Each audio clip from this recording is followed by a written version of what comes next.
Hey yo, it's the LifeShot podcast. Change your world and change the world.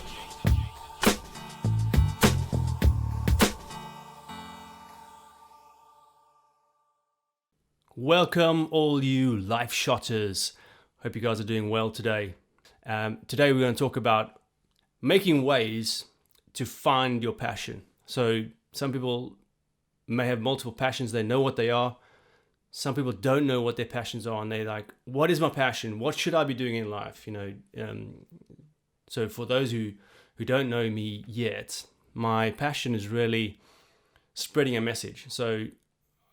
I've kind of found this out by sitting down and writing about what it is that I really want to do. So when you really put pen to paper, it helps you to figure out what it is that you want to do. So I encourage you guys to do that. There's 3 things I think you should do, and I've been experimenting with this for 6 months or so. Experimenting with the idea of trying this technique to really find that confidence within, or find that something within is as to what you want to do. And what you should do, I think, is just to start to move more. And that may sound a bit like, why would I want to move more in order to find my passion? Well, when you become more physical, you start to become, when you become more active and more physical, you start to get a bit more energy to be free to think about other things.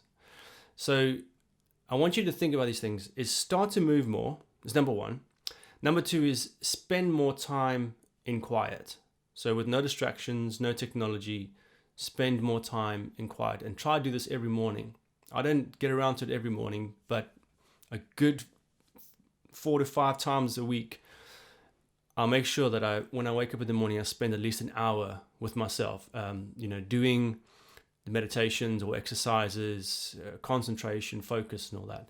And the third thing is to radically expose yourself to uncomfortable situations. Now this one's tricky. Okay, so radically exposing yourself to uncomfortable situations could be like a cold shower. So I've been doing the Wim Hof method for a while now, and it never becomes easy. It never becomes, oh yeah, I'm just gonna jump into that cold shower. No, it's always a mind challenge thing. It's always something like, oh, okay, I gotta do this. I gotta stop making excuses and just get in that shower. And so when you start to be in a position where you have to stop making excuses, then that's when you start to get there. So these steps, all of them, actually require you to get out of your comfort zone. So think about it. Start to exercise or move more, or it doesn't need to be like you're going to the gym. It just means becoming more active. So whether that's just doing some stretches in the morning, whatever it is, just be more active, okay? That's getting you out your comfort zone, isn't it? Number 2, sitting down, being with yourself in the quiet, that is not comfortable for some people. And in fact, it's not comfortable for many of us, in that we're so distracted by things in the world. We've got so many distractions. I've got my phone. I just put a YouTube video on quickly. I can do whatever. There's so much at our fingertips to distract us, to keep us occupied, that it's hard to be with ourselves alone for a long time.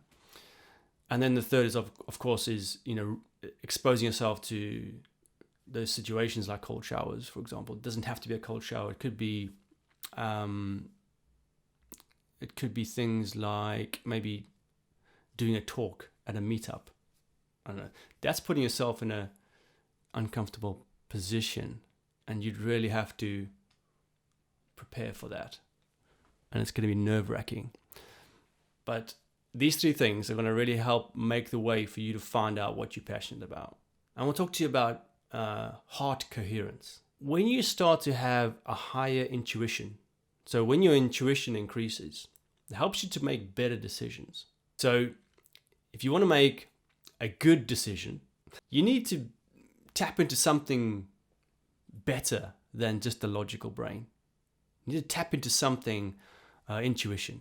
Now, intuition is that thing that comes from the heart. The heart has neurological networks, it has a brain, but we need to be able to strengthen that connection between our heart and our brain. Now, that takes a bit of work too. So every morning, what you should try and do, and I've been reading Greg Braden and Joe Dispenza, is you put your hand on your heart and you become aware of your heart. You become aware of this beating organ right here. Smile at it. Hello, heart. How you doing? And then you just think about something that is loving, something that you love, something that you're passionate about. Think about that thing and just meditate upon it and slow your breathing. So you slow your breathing, you're aware of your heart, and when you start to do this day after day, then you start to ask your heart questions that you might be struggling with, and see what you get, see what kind of answer you get. The heart is not logical. It doesn't have a logical brain. It doesn't think about things in dualistic ways, this or that. It just has an intuition. So increasing your intuition is a great thing, and it's a great tool to have for making decisions. If you need to make a decision about something, you need to make a decision about what to do, what's the next step, what should I be doing, what's my passion. It doesn't always answer you like, your passion is this. No, but it does help you to make a decision if you have an idea. Like, is that really the right thing for me? Should I really be doing that? And use your intuition to answer that question. So, catch you next week. Thanks for listening. I'm Clint Grove. Make sure you subscribe. Later.